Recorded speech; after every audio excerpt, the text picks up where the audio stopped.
I'm not excusing this by any means, but like I love the fact that this hangs over your head a little bit because I think it's going to be a really good reminder for you of like, I'm not feeling like that again. Like I'm going to finish this because now I know how bad this sucks to carry this, correct? Yeah, I saw like this thing on social media. It was like the difference between failure and the difference between giving up.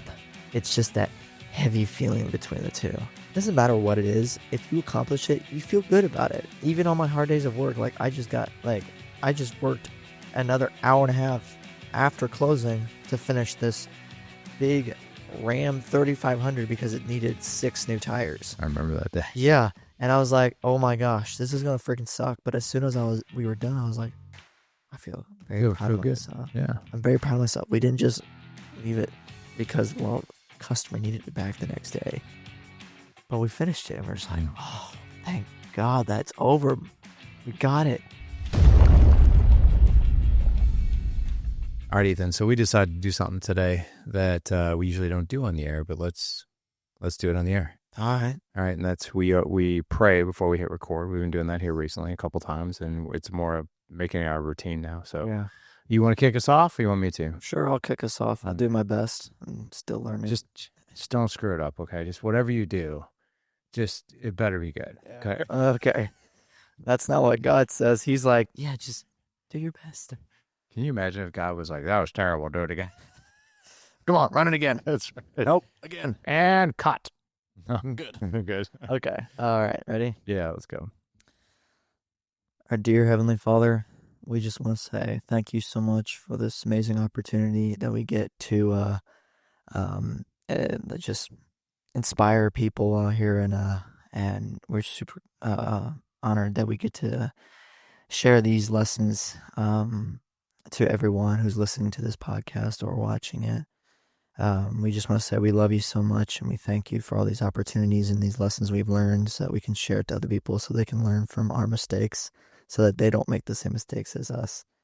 And we just want to say that we ask that you just guide us through this podcast, help us just speak through us so that we know what to say and that we say it clearly, and everything that happens is part of your plan. We say these things in the name of Jesus Christ. Amen.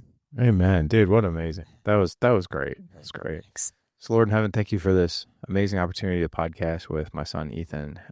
Please guide our voices that you might guide us to help others who listen to this podcast, to help others who can hear this honest conversation between father and son, that someone or many would be blessed with your voice and for your glory, not ours, that this podcast would touch someone's life and that would help them elevate it in some way, shape, or form, whether they're a dad, whether they're a kid, whether they're a dad raising girls or sons, or just a man who needs just a voice today, So in your my name I pray. Thank you so much for this.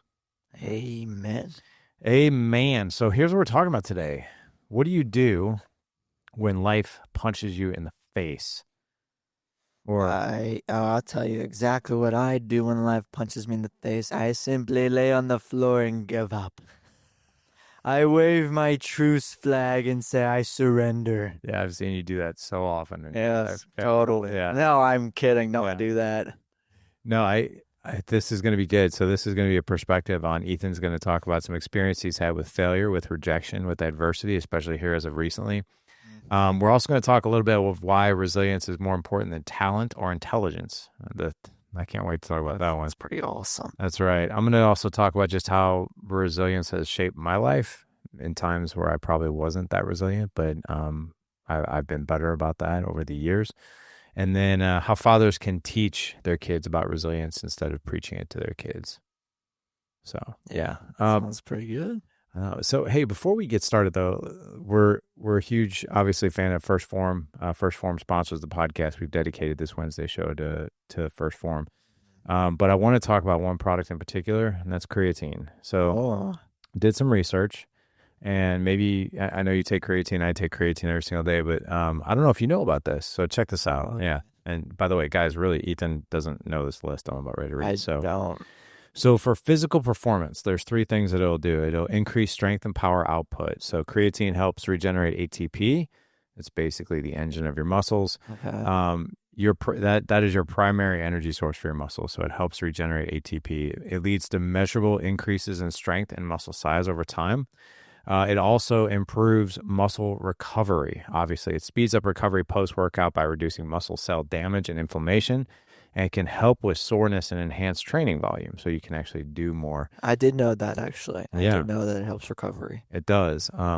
It also helps boost muscle mass, which increases the water content in muscles, cell volumization, which can signal muscle growth and enhances work capacity during resistance training, indirectly supporting hypertrophy. So that's a lot of words around basically what it does is it helps you with recovery, it helps you with muscle growth. So a lot of guys are like, well, I don't want to be big, I don't want to be muscular. Your lean body mass is actually your metabolic tissue in your body. So a lot of guys are like, well, I want to burn body fat. So if you want to burn body fat, you need more muscle. That's you actually increase your metabolic rate by increasing muscle mass. So creatine will help you with that. Here's the other thing too, Ethan. Oh, Brain function.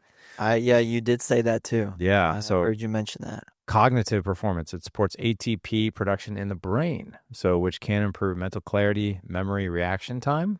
Oh. Yeah, especially during stress or sleep deprivation. Not that any dads need that. Or so. Neuroprotective effects. This is really cool too. So early studies suggest that creatine may help protect against neurological conditions like Parkinson's, like Alzheimer's, and depression. It also helps with depression by maintaining cellular energy and balance in the brain, which is really, really cool. I should start taking this more often. It's good. Well, here's the other thing too. Creatine is one of the most researched and effective supplements available, especially for men who are focused on strength, performance, and brain health.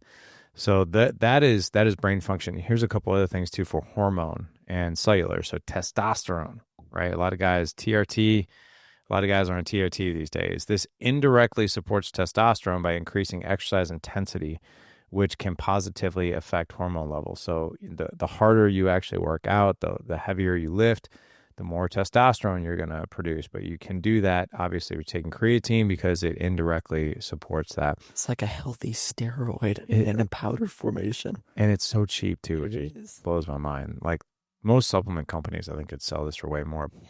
Give them ideas. Right. There's also an improved glucose tolerance. So it might help regulate blood sugar by improving muscle uptake of glucose. So you're actually using the sugar that's already in your body better. So some other benefits, anti-aging.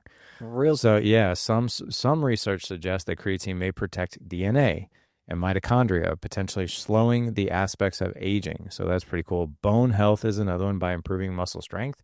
Creatine indirectly supports joint stability and bone density.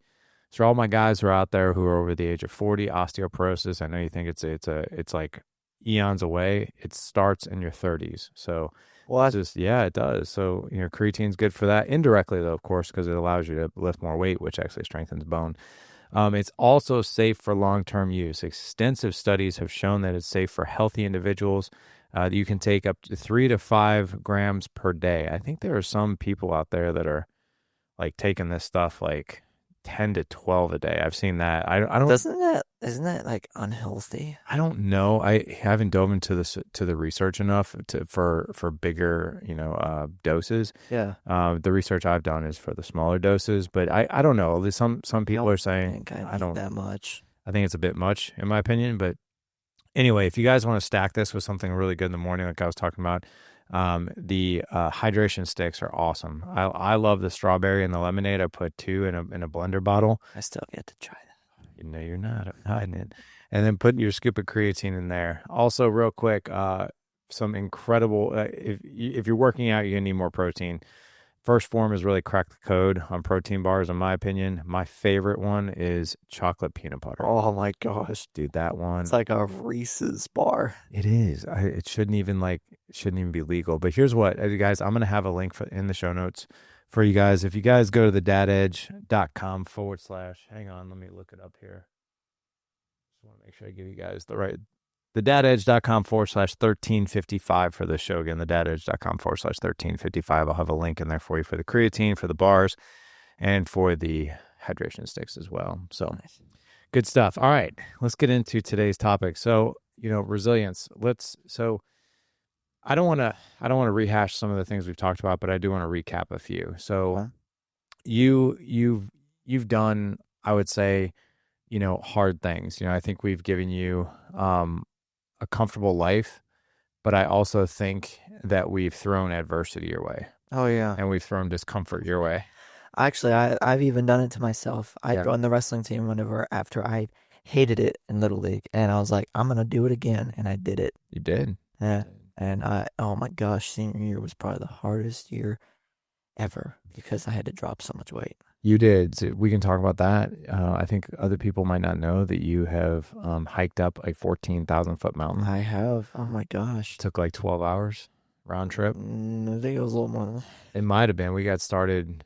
Yeah, that was Basically when the sun was coming up, that's when we started, and we were leaving basically around dinner time. yeah. So roughly 12 to maybe 13 hours. That was a long hike. Yeah, it was. Long hike, Mount Bierstadt in Colorado, and Idaho Springs, 14,000 65. 65. Because it's I think it's 200 feet less than Mount Quandary.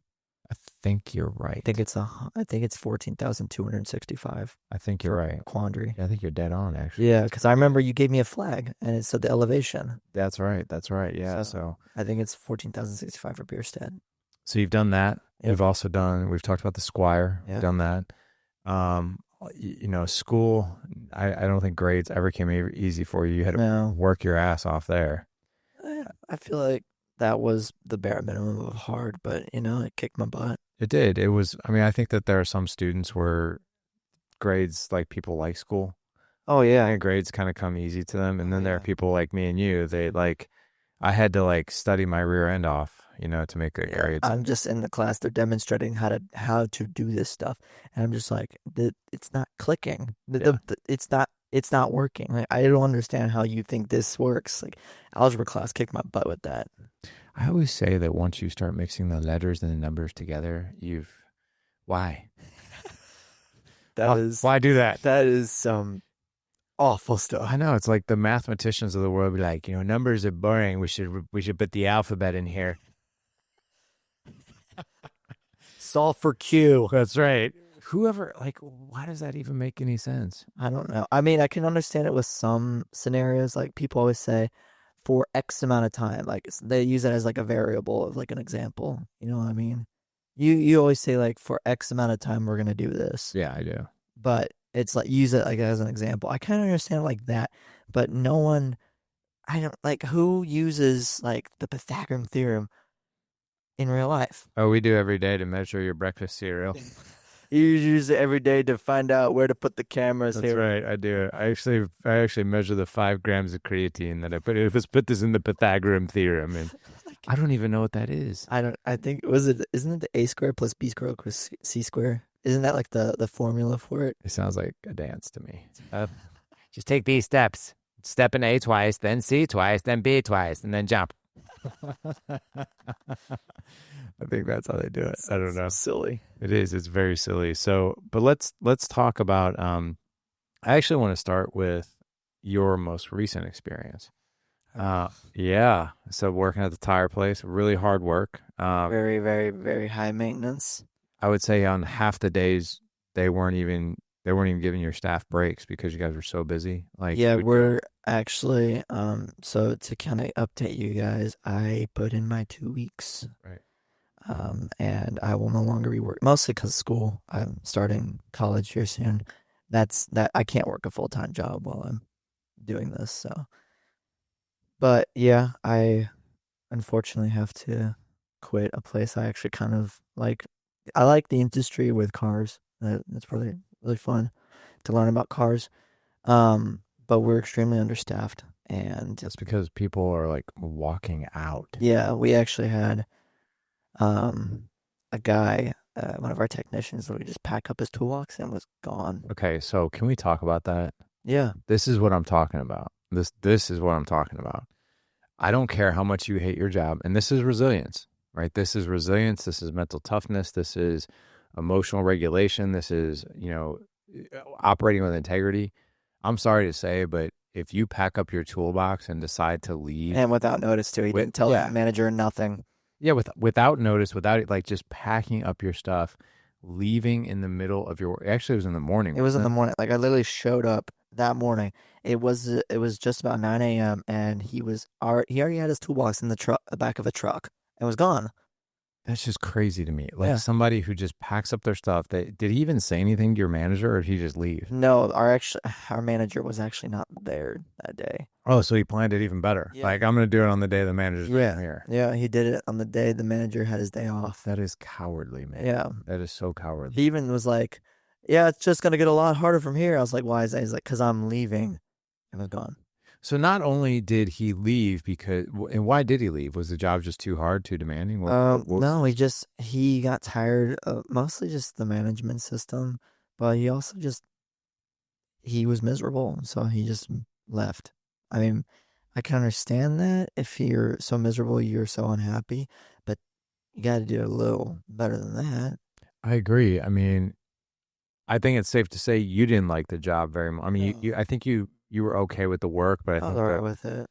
the workload, because you guys were understaffed and so busy. I mean, most days you'd work like 9 straight hours. Oh yeah. Your shop would probably get up to over 100 degrees, right? Yeah, we actually had a huge heat wave. It would Yeah. get up to it would feel like 115 Yeah. according to some people. In the shop. And this guy was helping me change these 4 tires. He's like, "Dude, I think I'm gonna throw up." And he went out back and was like dry heaving or whatever it's called. Yeah. So it was like he was gagging. But he was like, "It's so hot in here." And in those garages, obviously you get shade, but it's still really hot. It gets really hot. Yeah, and the AC doesn't work. It just blows more hot air. Right. So it's not fun. I worked in a sheet metal shop Yeah. for 2 summers when I came home from college, and you'd get up to about 110, 112, 112 degrees in the shop. I literally looked like I just got out of the shower. Yeah. That's how sweaty I'd get. Well, the funny thing was, so the sheet metal shop that I worked in, they also had a paint room.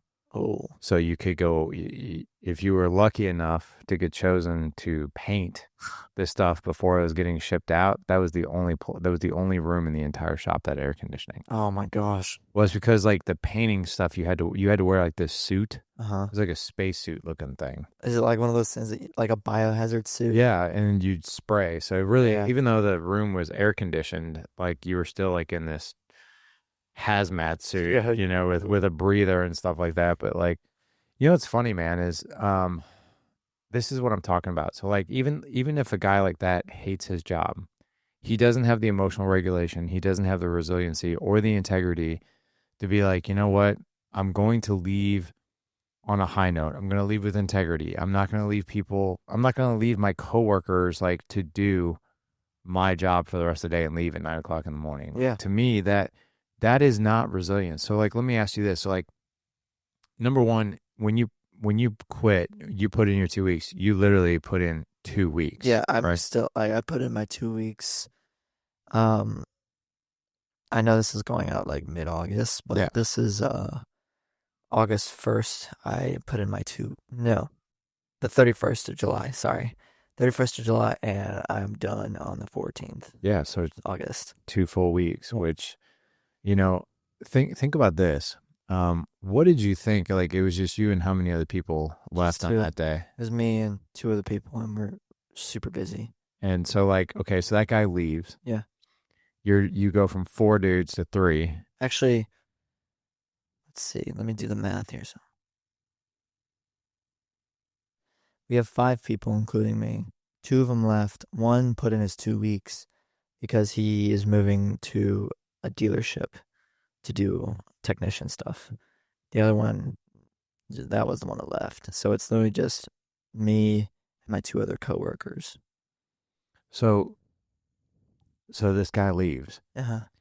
What's going through your mind? You're like, holy crap, we're a man down. It's 9 o'clock in the morning. We're busier than a one-arm paper hanger, and it's 110 degrees in the shop. Like, holy crap. Like, what is it that was in you that was like, I'm sure there's maybe a part of you it's like, sounds like a really good idea. Maybe we should all leave. Not that you would do that. I wouldn't. But obviously that crossed my mind, like, that sounds really nice. Yeah. But no, I was like, let's get this day done. And that was before I even decided to even put in my 2 weeks. So I was like, oh man, I literally was like, so I was we have to enter through the back door of the back of the building, and he's in the back packing up his suitcase, his toolbox. He spent the night. Yes, he did. He planned it all. No, he packed up his toolbox in the back of the building, and I walk in, and then I see him leave, and then I walk in, and then I see on the desk out in the like where the garages are, there's a ton of work that needs to be done. Like we call them tickets. I'm sure other people do it too. If you work at a shop, they have tickets of like cars that need maintenance, like oil changes, new tires, tire repairs, alignments, all that stuff. And there was a lot of tickets to go through. Tickets, please. Tickets. Yes, there was a lot. And we're just like, well, now we're two people down, and it's really hot. And two of my coworkers were already working on two different cars, and there was still like a good 10 tickets left. So so that's a punch in the face, right? And they like increase more and more as the day goes on because of appointments. So the guy leaves. Yep. You know, that's a punch in the face. So how do you keep going? Like, what was going through your mind? I was like, man, this is going to be hard, but let's just get through it. So I just focus on one ticket at a time. What is it that's in you, though, that doesn't fall into that trap of, I'm just going to pack up my stuff and I'm out? Just strong, like, state of mind, I guess. Where does that come from? Where's it? Like my resilience, I guess. But why stay? I'm gonna peel back some layers on this because I know my coworkers need people, and we need all the help we can get. So I'm not just gonna strand them. So you're not gonna leave your dudes behind. No. That's here's the thing: my coworkers, I can get along with them. I wouldn't like go out and hang out with them though, but I get along with them, and I tolerate them. Well, let me ask you this though. You would never see these guys. If you left, you'd probably never see these guys again. No, I don't think so. So why stay? Because they need me. Well, not necessarily me, but they need as many people as they can get to work on some stuff. But why stay though, even though they need you? Because there's work to be done. Yeah, there is, and there would be work to be done after you left. But why do you stay? Because it is easier to leave, but I don't know. It's not who I am. Okay, who are you? And with strong resilience. And so are you? You come across to me as you're a man of your word. Yes, I am. As long as I've known you, it's so dumb. I've known you your whole life. So as long as I've known you, really, yeah, really. But I've known you obviously your whole life. But that's a feather in your cap that I think is. No one can take that away from you, is you are a man of your word. You finish what you start. I mean, I remember even in hockey, when you played 11U hockey, you had, in my opinion, one of the... Oh, my goodness. Here comes the dog. You had one of the worst coaches. Borderline, I would say, emotional abused type of... Verbally abused, verbally abusive person. I mean, I think... The guy missed his calling, probably coaching D1 hockey in college. Oh, my God. And now he has to take it out on kids. I know. And he was coaching 11U and everything.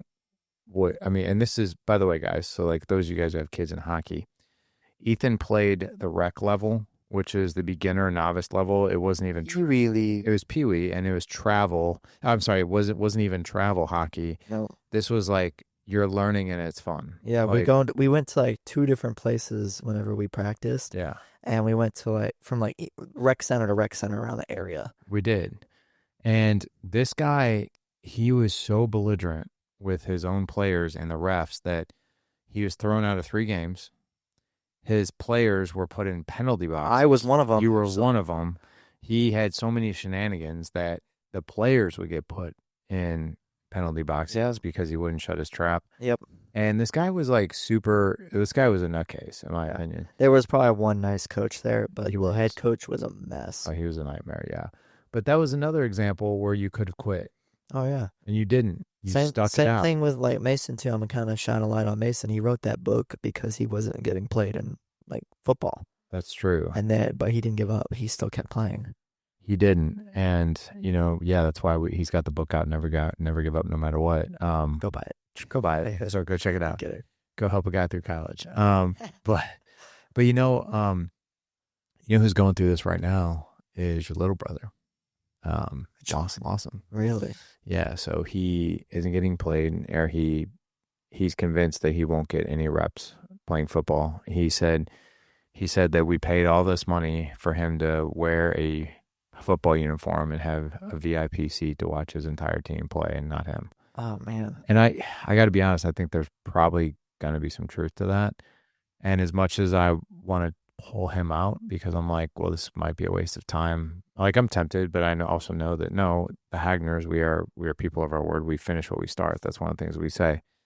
And I told him, I was like, you got to finish the season. Like, finish what you start. After that, if you don't want to ever play again, you don't have to play. But so there's been a couple of instances, like when you were in 11U hockey. Also, there's been instances where I know there's been schoolwork at times that has really weighed you down. Oh yeah. And has really challenged you, and you're like, oh my God, like you've even justified it of like, dude, I'm gonna be a firefighter. Like, I don't need the quadratic equation. Like, I don't need polyellograms. Yeah, I'm just like, what benefits this? Like, how does this benefit my life? The only benefit I get from it is a good grade if I do it well, and most of the time I wouldn't even do it very well. So I'm just like, how am I going like this? Sure, it's all about like turning in your assignments in time. It's all about like holding your end of the deal of turning it in on time, and it's also like how well you can do it. But I don't need the quadratic formula. You do. No, I really don't, to be a Do firefighter. you have any idea how much pressure is in a hose of the hose? Enough to put out a fire. How about that? Or you need the quadratic equation for that. You need a polyellogram for that. You need to solve the triangle. But no kidding around. So what is it that was in you that was like, I know I'm not going to need this stuff, but I'm going to do it? I was just like, well, it also like, I know I even would tell myself in school, like, this is going to strengthen my mental toughness. If I can handle this, I can handle a lot of other things too. So you would do that. Yeah. So you would say, I may not use this whatever, right? Yeah. But I am going to use maybe the lesson of resilience and doing something that I don't want to do. Like, I'm going to complete this despite me feeling like not doing it. Yeah. Even though it was a lesson on how to solve a ridiculous equation I don't need, it's still a lesson to be learned about strong mindset, resilience, and just pushing through. Yeah. So that's kind of what I would do, like with hockey and my current job, soon to be over. And like wrestling and just a whole bunch of other stuff. Like, I'm like, I'm not done until it's over. And I understand, like, I did say I put in my 2 weeks at work. It's mostly because of school, but it's also because, I can't work a full-time job. But yeah, I don't really enjoy the job. I mean, I could always go find another shop to work at, actually. I wouldn't mind. But I'm not gonna just give up and leave without any notice. I put in my 2 weeks. I'm gonna show up on time to work, and I'm gonna push through as hard as I can until those 2 weeks are over. Well, now that we're actually recording this 2 weeks before you quit, but Yeah. like as it goes out, you quit 4 days ago. Yes. But When this goes out, I would already be done. can I share some things with you that are going to come as a surprise, maybe? Should I be worried? Well, I don't know. Have you noticed like how maybe quiet I've been about your job? Yeah, kind of. I mostly would just babble about how much I don't like it. Yeah, you babble, and then like, how do I respond? What's so hard about it, or something like that? Like, I remember you asking me like that, or something like that. I know what's hard about it. Like, that was just more of like a curiosity question. Like, well, what do you think is most hard about it? But Yeah, like, I do. You would also be like, "That must suck."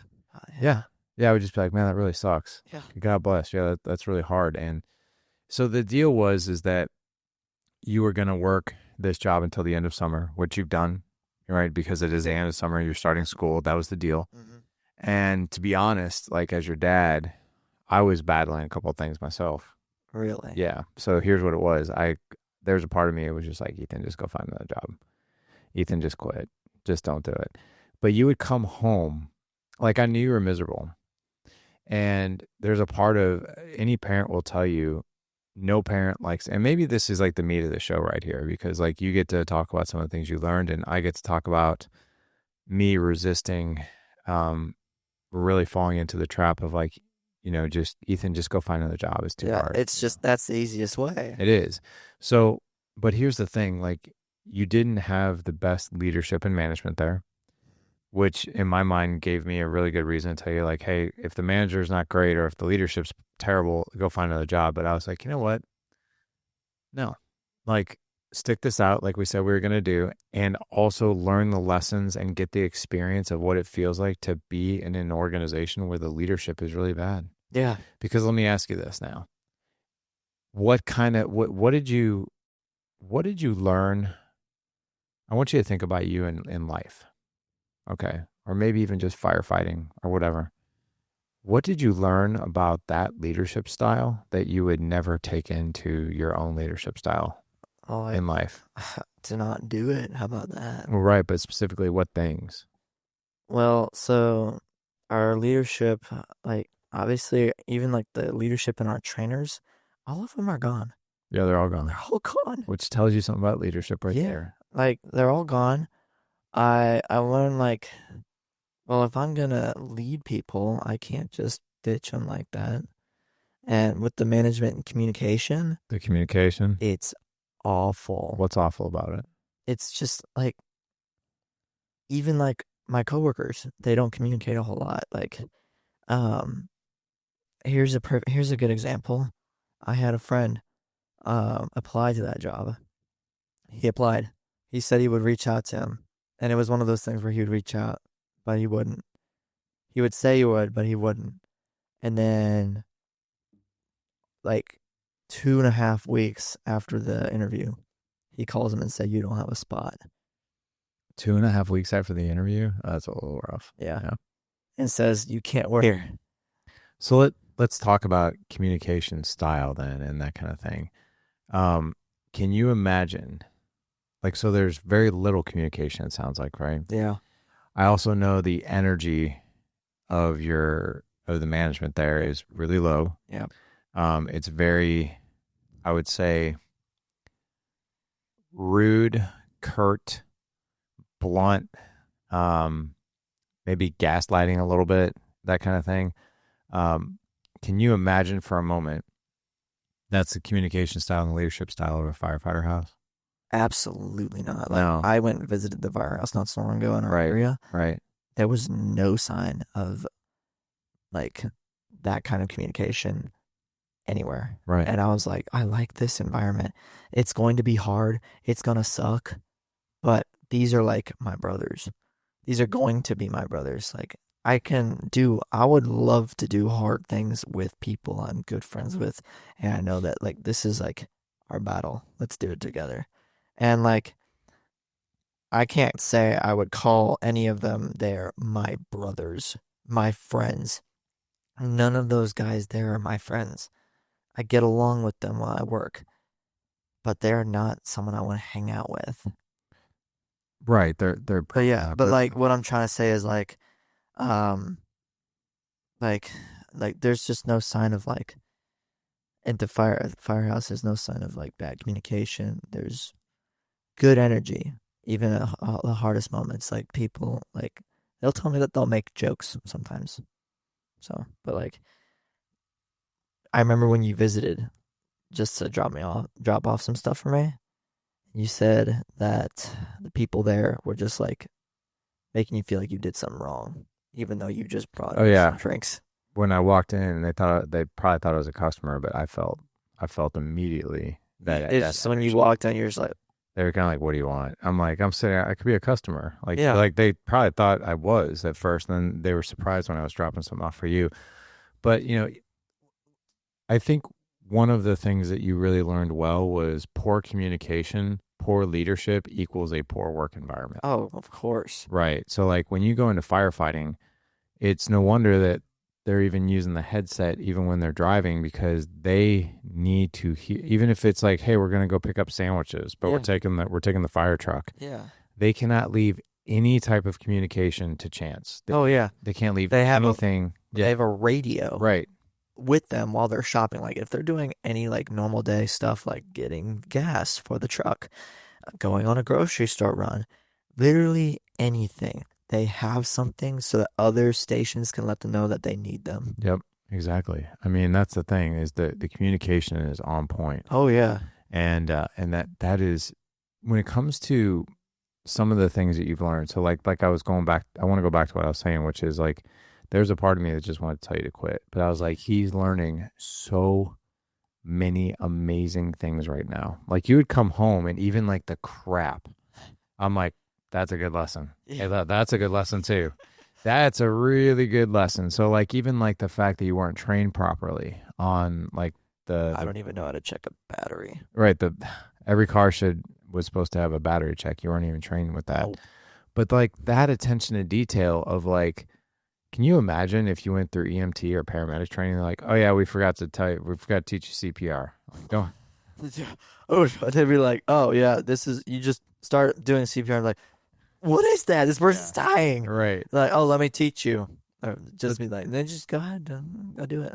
But that's the thing. Like, there's highly organized training. Oh yeah, like they literally put you through scenarios as much as you can, and I think they like test you on it. Like, they do. Like when I've seen like social media videos, like how they test them in a scenario. Like they have these dummies, obviously, and they're like, this person just drowned. What do you do? What things do you need? What tools do you need? What do you need to start doing as soon as you get out of the ambulance? And they rush over, they start doing chest compressions, they get out like some kind of oxygen tool, anything like lifeguard stuff, but like anything. If someone had a heart attack, they get like defibrillators or something, anything.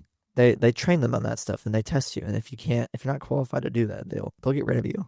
They will. And, like they don't care. They need the best.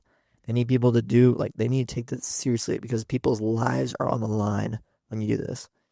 That's very true. And when it comes to training people properly, that's one of the things you need is a proper training regimen. You need a protocol, and poor leadership and poor training, it's not going to get you there. The other thing that I think, I saw you, I saw you more days than not, never getting breaks even. Yeah. Like you guys, some days I wouldn't come home for like a lunch break. Yes, you would like work 9 straight hours without eating. Yeah, and I don't usually eat breakfast in the morning. Right. Because I literally get up, I get dressed, and I head out. So, and that's probably not good. I probably should be getting up a little earlier just so I can even eat breakfast. But no, and especially in that heat, it sucks.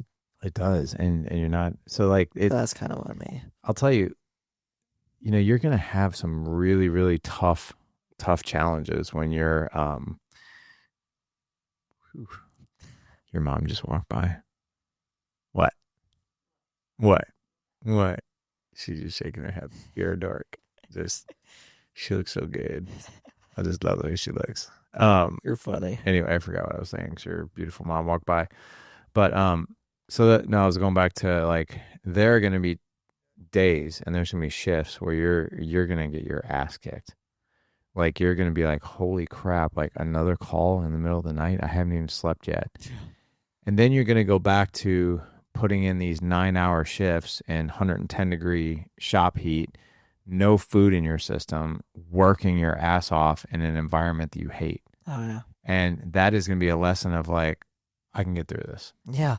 Like even though it's probably not the greatest situation, you just said it. I'm realizing now it really is like kind of it's starting to toughen me up. Oh yeah. Like if I can handle an empty stomach in 110-degree weather, working on these big heavy trucks that I need to fix, I think I can I don't know if I can say this, but I think I can go into this field being like, oh, I think I got this.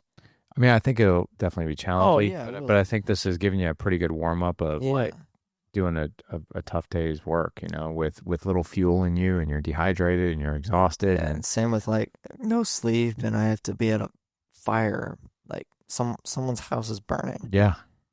You would come home from your job and you would be like, I hate this.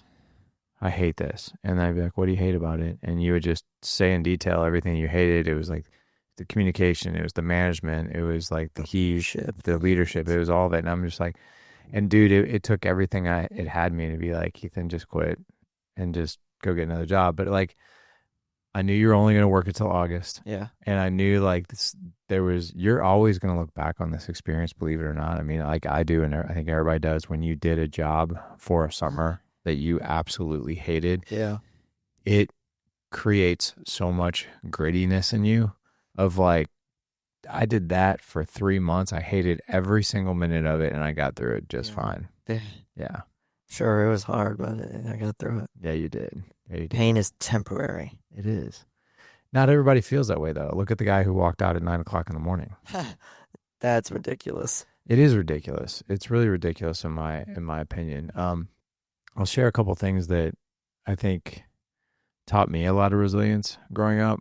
Number one was probably growing up without a dad or a father figure for most of my life. That was definitely taught me some grit.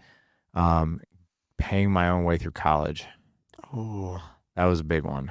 And I did work.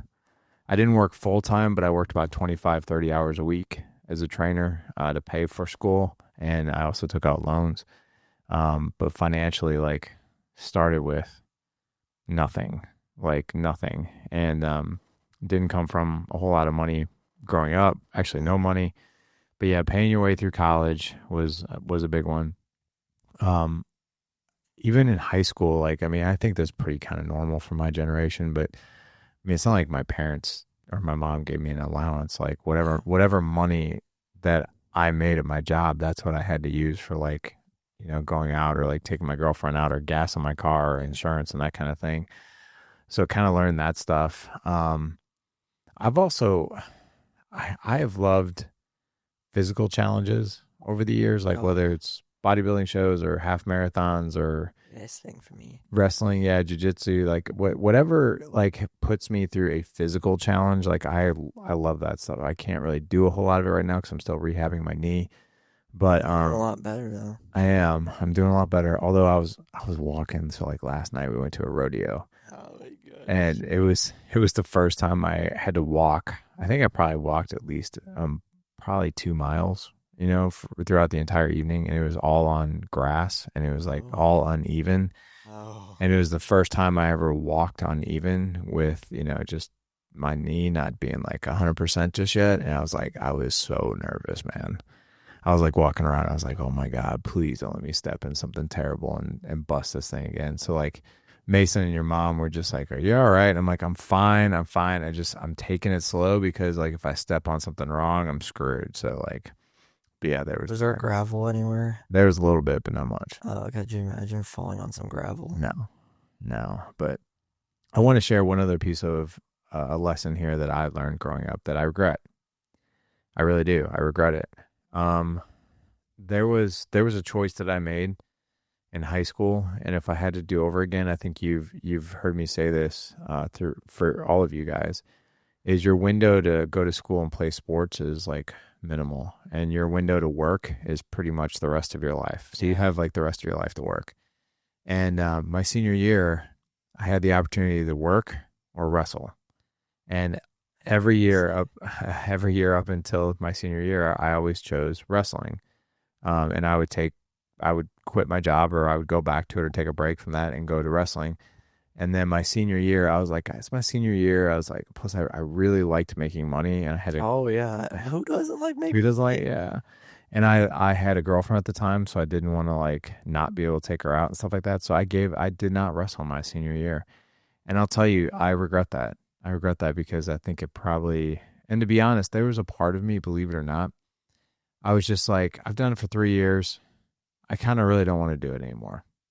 Even though I did, but I didn't want to go through another season of it. I was just like, it's too tough. Like that's really what, if I boil it down to it, I was like, work was easy and this is tough. I regret that horrifically. Like if I had to do my senior year all over again, I would have, there wouldn't even be a second thought I would have given up my job and wrestled. But because you only get so much time doing that, and I Yeah. think it would have taught me. I feel like there was, to be honest, there were some resilience lessons that I left on the table by doing that. So that's kind of been my experience with it. But going back to you, like I've really looked at your life, to be honest, now that you're 19, you've embraced adversity. You've embraced resilience. You've embraced doing tough things. And here's the interesting thing is, and this is what I love about it even more, is that I could tell a lot of them you didn't want to do. And it got really hard. And there were times where you're just like, I want to stop doing this. I want to give up. And then I think we always were like, yeah, we know, we get it, we understand. And then you'd always finish. You always finished. I actually can't even think of anything that you ever. I can. Would you give up? Do you remember? I think it was 2 years ago. I did a wrestling camp at. You remember when we used to go to that other gym? And learn wrestling from that one dude. Oh yeah, sure. He hosted a wrestling camp in I remember that. downtown Yeah. St. Louis by Wash U, and it was 3 days long. It wasn't overnight. It was like you go home, you drive back, Yeah, and come you back. wrestle. It was 3 days. I gave up after the second day, and I didn't go to the third day. Okay, let's talk about that. Yeah, Yeah, that's right. I forgot about that. I am guilty of this. Like, sure, I've been like, oh yeah, I'm very resilient. I do all these hard things and I keep going. I gave up on the last day of that camp. It was 3 days. It wasn't like a week. It wasn't a month. It was 3 days. It wasn't even a full 5 days of a week. It was 3 days. So let's go back to that then. What did you learn by skipping? I mean, I think it's actually great. I didn't remember that. I think it's actually great that we're talking about experiences that we could have captured, resiliency, that we left some on the table. Yeah. I already stated kind of like I definitely left some resiliency lessons on the table myself doing that. Yeah. What about you? What did you leave on the table? Or what's lingering for you? What do you mean by Well, I mean, obviously you haven't forgotten about that. No, I haven't. Yeah. So what And do it you still kind of eats at me just a little bit. like? It's unfinished. Yes. Okay. I just 3 days. It was 3 days. It wasn't even overnight. And a lot of people traveled from like Iowa to Illinois, just a few other states, kind of neighboring Missouri. I live in Missouri. It was in downtown St. Louis. It wasn't that big of a deal. It was 3 days, and I just was like, I'm done. I hate this. It was mostly because, and this is no excuse at all.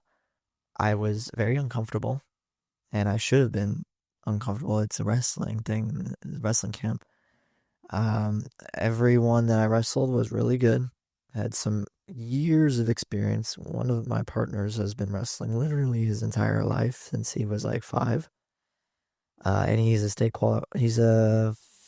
3-time state qualifier. And I was his partner almost the entire time. And I had to go up against this one guy who gave me a bloody nose, really bad bloody nose. I thought I broke my nose actually. And I was like, you know what? I'm done. I hate this. And it was so long. The practices, this was like a full day of wrestling. It would be like 2 hours of warm up. No, it'd be like an hour of a warm up, 2 hours of like drills. Then it would be a game for like an hour. Then it would be a lunch. Then it would be another game to get us back in. Then it would be 2 hours of drilling and then 2 hours of live. Oh my God. Not 2 hours straight of just live wrestling the entire Right. It was like, we're going to wrestle for 5 minutes, switch a partner, and then so on. It's kind of like that. But yeah, it was like from like 9 a.m. to like 3 p.m. or so. It was pretty rough. And I was like, you know what? I'm done. I hate this. This camp is stupid. I'm just getting my butt kicked. I'm learning stuff, but I can't even apply it because I'm not even able to, like, everything I'm learning is like, I can't do it on anyone. It sucks. And so I just gave up. And that really bothered me. I mean, at first I was like, oh man, I'm really glad I did that. I don't have to be at the third day of it. But now, like after a few weeks, I was like, I really should have gone. Yeah. I really should have. And now it feels unfinished. And the guy, we know the coach very well that actually hosted that camp. He doesn't mention it to me, but I know because he knows I was there the 2 days. And I was like, I actually said bye to him on the second day after the day was over. And I'm sure he noticed I wasn't there on the third day, but he didn't say anything. He hasn't said anything about me not being there. But I'm sure he was like, wow, that was very cowardly.